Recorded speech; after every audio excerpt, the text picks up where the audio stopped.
Hi cherries, it's Jessica here from A Cherry on Top, and today I'll be showing you how I created this fun Halloween scene using these Tim Holtz trees along with some other mixed media. Because these are Halloween trees, I wanted to start by painting them black, and my idea was for them to be mostly black, and then I'll add some purple spray to give them a purple tint as well. But I'm starting with some gesso, and I found that it helps if you water it down a lot. I think it just makes the paint easier to get into all of the bristles of the trees. I also ended up using a spray bottle to help the paint spread in a lot faster, and it was actually pretty easy to cover, and it didn't really damage the tree bristles at all either. The only thing was that my hands got very messy after doing that, so you might want to wear gloves if you don't want to have all the mess. And now I'm spraying it with some mica spray. I've been loving to use these mica sprays. They are pretty messy, but they add a really cool shine. And then as you can see, it's like a light, it's mostly black, but there is a bit of purple on here as well. Now for my favorite part, I'm adding some of the little Halloween colored twinkly lights from Tim Holtz, and I'm using the green this time. They also come with the purple, but I thought that the green would be great because it will contrast with the purple trees. Then I'll have black and green and orange and purple, which to me are the main colors of Halloween. I set my trees out how I thought I would like to have them displayed and started wrapping these lights all around them. I ended up needing 2 strands to do this, so I worked my way to the center, which is this big middle tree, because I thought that using the middle tree to hide the extra wire would be easier than trying to hide it on a smaller tree. These lights are really easy to use. There's a little plastic stopper stopping the battery, so you just pull that out and then unwind it and they're good to go. You can also cut these to any length, so if you don't want this many lights, you can just snip it in the middle of the wire, not by a bulb, but in the middle of the wire, and that will get you some shorter lights, which I know comes in handy for some crafts. For this one, I wanted the full length of both of my lights. I think it's kind of fun doing this, and I'm already having ideas for doing like the same scene just as a Christmas scene, and doing like either keeping them white or making the trees a little bit green, and then adding the white lights. And I think that would be kind of fun to just switch out the your home decor and for all the different seasons, but it's still very similar. So we are focusing on home decor for this month's Technique Tuesday. So all through the month of October, you'll be seeing some really cool home decor ideas.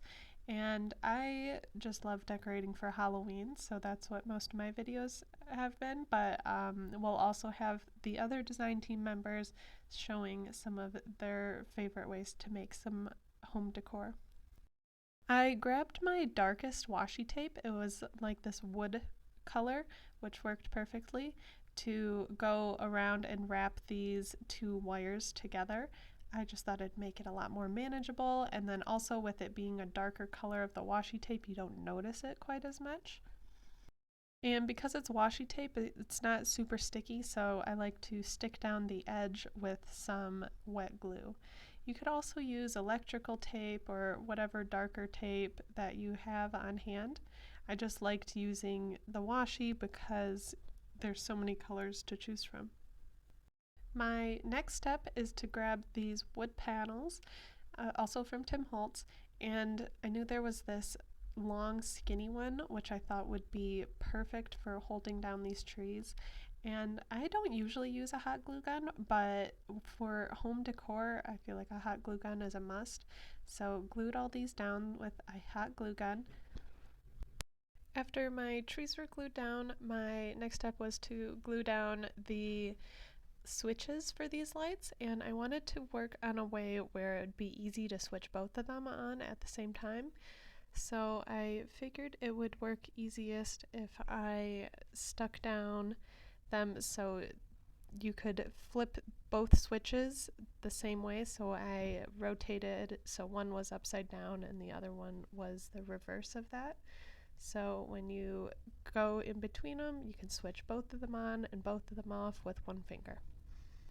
I also then glued down the wire, and it worked out even better that this washi tape that I used was more of a wood color because it really blends in nicely with this wood panel. The only thing with working with the hot glue gun is all of the little flyaways, but I just try to pick those off as I continue working on it. Next, I wanted to use these little pumpkins to create more of a scene, and I decided I wanted to paint them a brighter orange to contrast more with the purple in the rest on the trees. So I used a paint dauber to daub some paint all over the pumpkins, and this was really quick and easy, and I thought it helped them stand out quite a bit. I also added a little stem in the center using brown paint, and just to help bring them to life a little bit more. Next, I am gluing them onto my wood panel using hot glue again, and then I'll be using one of my favorite home decor secrets, which is using moss. I think moss just gives it a really nice feeling, and it works with so many different holidays. Like it works perfectly with Halloween, but I like adding moss on spring projects, and it just hides a lot of things. Like it'll hide this wire in the back perfectly, and it helps create more of a full scene. If I was doing this in winter, I would try to look for like a fluff for like to substitute as snow.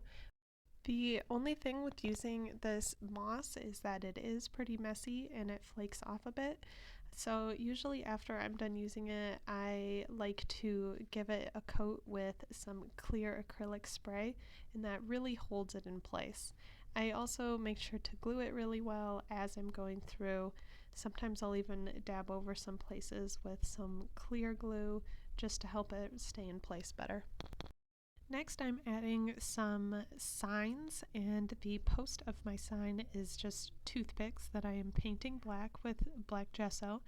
And I got these signs from a Tim Holtz Halloween ephemera pack.